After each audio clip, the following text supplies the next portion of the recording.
The fishing can get tough for a lot of different reasons. So today we're gonna talk about downsizing your rigs to catch some of those finicky bass. What is up, guys?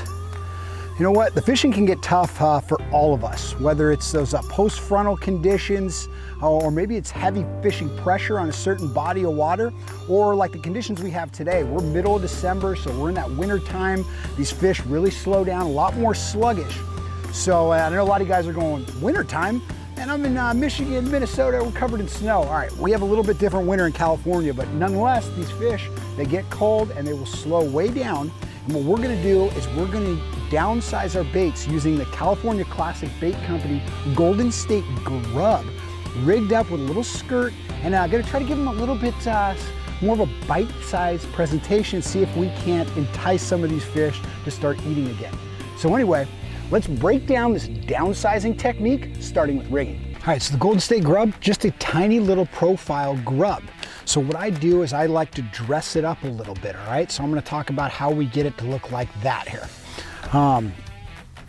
What I do is I start with a little 1/8 ounce. This is a football head, but I also can go with just a little, darter head or a ball head. Not that important, but having a little lightweight is. And then what I do is I take some leftover baits, and you guys also from the shore are gonna love this because this is repurposing things. So if you've got some leftover little hula grub or a little small tube, what I'll do is I will cut just above the skirt right there so that I still have some of that main body left. Now look at that, I still have some of that main body of the tube, but I wanna flip it upside down, and I'll put this little hook through, slide it onto that head, and now I've got a little skirt. I just used a tube and created a nice little skirt for that. And then what I'll do is I will thread on a grub here. So thread that on and work that bait straight, and there you go.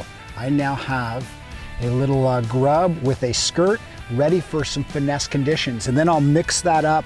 I'll use different skirt colors, different grub colors. What I'd like to do is I'll start with something light that kind of mimics shad, and then I'll also have something dark that kind of mimics more of those crawdads or little gobies and things on the bottom. So basically I try to really contrast it up, going from one to the other. Now, one of the key pieces of equipment when throwing finesse techniques is having the right rod. I'm using the Finesse stick right here by Sticks Fishing, and this allows me to throw that bait. You know, when you have a lightweight little bait, you need the right rod to be able to fling that out there, and then this rod is also ultra sensitive, so I can not only feel that bait down there, but I can also feel the most subtle bites. And then, to enhance my chances of getting a bite, I use real light line. I'll go all the way down to 4-pound or up to 6-pound line. You need that light tackle. Today I'm using a Seaguar 5.2 Finesse line. It's a fluorocarbon quality stuff. And then I put a spinning reel on there and I'm ready to go. Okay, now with retrieval. First things first is we want to get this bait a long ways out there. That's why having a good rod is very important, because with these small little baits, it can be hard to cast it a long ways. So what you want to do, there's a little bit of trick to it. When you, on your backswing, when you go to cast, you want to hesitate just for a split second on the backswing so that this rod can bend a little bit. It'll load the rod up, and what that'll do is that'll allow it to really fling that bait forward a lot more efficiently. So as I go back, I'm going to pause and then go. And that's a great little cast. Now we have some movement to work with. And I'm gonna let this bait sink all the way to the bottom, but I'm watching my line the entire time. This is a nice subtle little bait. It mimics, like a little dying bait fish or something sinking down to the bottom. You can get nailed right off the bat, and you really wanna be paying attention to that. Then second, once it finally does hit the bottom, there's basically two little retrieves I like to use, but keep in mind, we're finesse fishing. We're not trying to make big movements and stuff. So the first one is, I'll just put that rod tip pointed down towards the water, and I will slowly drag that bait. I'll make a movement of maybe one, at the very most, a slow 2 feet, and let it pause for a second. Then I slide it again, 1 or 2 feet, let it pause. The other thing while I'm doing that is sometimes I'll give it slight twitches. And what that does is that gets that little tail turning. A lot of times if you just drag it real slow, the tail isn't really getting any movement. But if you give it a little twitch or a little shake of that rod tip as you're slowly dragging it, that'll flip that tail a couple times and entice those fish a little bit. Then the other type of retrieve is I'll actually have the rod tip up. This really allows me to watch my line and be focused in on things. And with that rod tip up, I'll reel the line in so it's tight. And what I'll do is I'll give it the slightest little hop.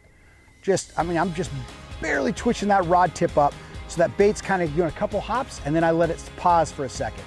And then I do the same thing. 1, 2, let it pause. Now it's very important that it's just subtle hops. If I go boom, boom, that's moving that bait 4 or 5 feet, and we're trying to be a finesse here. So I want to make sure that I'm not moving that rod tip more than I want that bait to jump. And what I'm trying to do is just get that bait hopped off the bottom just a little bit, that little tail spinning a couple times, and that's gonna draw the fish in. Or if a fish is already staring at it, it's going to entice that fish to strike. With regards to location, finding these fish can be really difficult when they're not cooperating.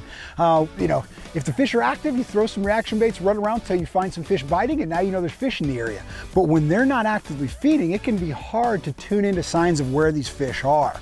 Now the good news is when fish become lethargic and really just kind of hunker down, they generally do it in groups. So if you do find one fish, that should give you some confidence to really stay in that area, slow down. It may be few and far between bites, but you can at least have some confidence that they're there.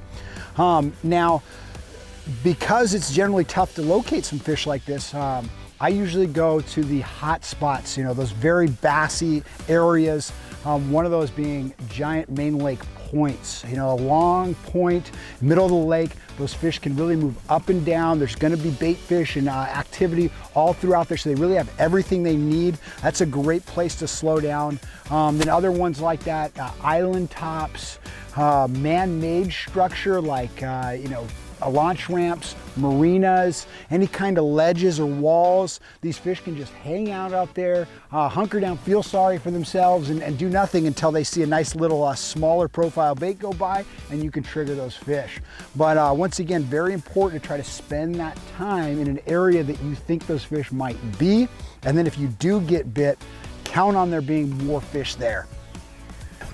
Now, one little trick that I'll do when I'm out, especially fishing out kind of open water, whether I'm fishing like a little ledge or some kind of little point, if I get bit, even if I don't hook up with the fish, if I just know that I got a bit, something was down there, I'll take my buoy and I'll toss it off the side of the boat.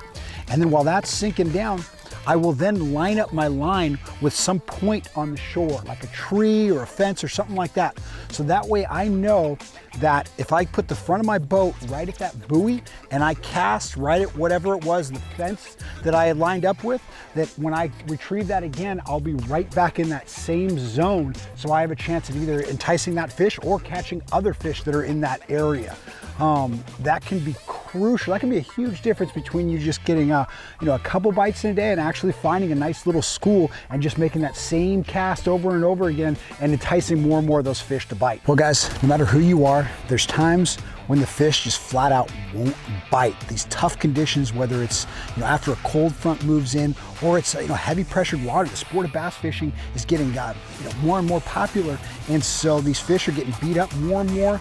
And then also, these wintertime conditions like we have today, these fish just become lethargic. They get that locked jaw. And by using some smaller presentations like the Golden State Little Grub by the California Bait Company, you can offer some different presentations, a little smaller profile. It's a nice, easy meal for these fish to eat. It's not like chasing down some trout or some big shad and stuff. It's just a little small profile, not much energy to exert, and you can really, entice some of these finicky, hard to catch bass this time of the year. Anyway guys, I'm Travis Moran. I hope you enjoyed the video. If you did, like always, throw the thumbs up, leave a comment in the section below, and I will catch you out on the water.